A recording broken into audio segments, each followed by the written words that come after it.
झटका लागो तो बंगाल के माल तारे टटका हिलता ते कमर खूब मारा तारे झटका लागो तो बंगाल के माल तारे टटका जोतेला जमीन तीन धूर दे बेका रे छोड़ी नाच के रे छोड़ी नाच के रे छोड़ी नाच के पिका पावा के दूर दे बेका रे छोड़ी नाच के पिका पावा के दूर दे बेका रे छोड़ी नाच के पिका पावा के दूर दे बेका छोड़ी नाच के पिका पावा के दूर दे बेका दूर दे बेका दूर दे बेका छोड़ी नाच के पिका पावा डीजे हरिओम बसंत पसंद तोहर चोली में के भचका गिर जइबे धले हमें बाटे आके धचका लागे धचका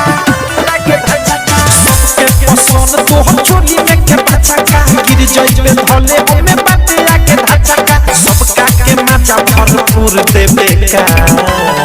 रे छोड़ी नाच के रे छोड़ी नाच के रे छोड़ी नाच के पिका पावा के दूर देबे का रे छोड़ी नाच के पिका पावा के दूर देबे का रे छोड़ी नाच के पिका पावा के दूर देबे का रे डायमंड रिकॉर्डिंग स्टूडियो छावला छोड़ी नाच के पिका पावा के डीजे हरिओम बसंत दूर देबे का दूर देबे का राइटर थक मजा तोरा से बची खले इतना नाच के लूर का हवा से सिखले रे बताओ ना रे से सिखले अवध से प्रेमी मजा तोरा से बची खले इतना नाच के लूर का हवा से सिखले अनुराग के बदशाह के हुर देबे का